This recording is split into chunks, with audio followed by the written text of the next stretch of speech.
আপনি কি কখনো ভেবে দেখেছেন, আমি নামাজ কেন পড়ব? কারণ আল্লাহর কি আমার নামাজে কোনো দরকার আছে? না, আল্লাহ কারো মুখাপেক্ষী নন। নামাজ দরকার আমার, আপনার। রাসূল সাল্লাল্লাহু আলাইহি ওয়াসাল্লাম বলেছেন, বান্দা যখন সেজদায় যায়, সে সময় সে তার রবের সবচেয়ে নিকটবর্তী হয়। ভাবুন তো, দিনে ৫ বার আপনি আল্লাহর সবচেয়ে কাছে যাওয়ার সুযোগ পাচ্ছেন। এর চেয়ে বড় সৌভাগ্য আর কি হতে পারে? আরেকটি হাদিসে রাসূল সাল্লাল্লাহু আলাইহি ওয়াসাল্লাম বলেছেন, আমাদের ও কাফিরদের মাঝে পার্থক্য হলো নামাজ। যে নামাজ ছেড়ে দিল সে কুফরি করল। নামাজ শুধু এবাদত নয়, এটা একজন মুসলমানের পরিচয়। রাসূল সাল্লাল্লাহু আলাইহি ওয়াসাল্লাম আরও বলেছেন, কিয়ামতের দিন বান্দার আমল সমূহের মধ্যে সবার আগে নামাজের হিসাব নেওয়া হবে।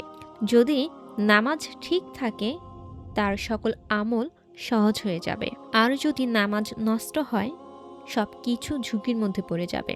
নামাজ গুনহা মুছে দেয়। রসুল সাল্লাল্লাহু আলাইহি ওয়াসাল্লাম বলেছেন, ৫ ওয়াক্ত নামাজ এমন যেন তোমার বাড়ির দরজার সামনে একটি নদী আছে, যেখানে তুমি দিনে ৫ বার গোসল করছো। তোমার শরীরে কি কোনো ময়লা থাকবে? ঠিক তেমনি নামাজ আমাদের গুনহা মুছে দেয়। আপনি হয়তো বলবেন, আমার মন চায় না। কিন্তু মনে রাখবেন, নামাজ মন ভালো হলে পড়া হয় না, নামাজ পড়লে মন ভালো হয়। ভাঙা নামাজ হলেও পড়ুন, অসম্পূর্ণ হলেও পড়ুন, কারণ আল্লাহ আপনার চেষ্টা দেখেন। আজ নয়, কাল নয়, আজ থেকেই শুরু করুন। কারণ মৃত্যু কখনো ঘোষণা দিয়ে আসে না। নামাজ হলো জান্নাতের চাবি, তাই আজই নিজেকে প্রশ্ন করুন, আমি আর কতদিন আল্লাহর ডাকে সাড়া না দিয়ে থাকবো?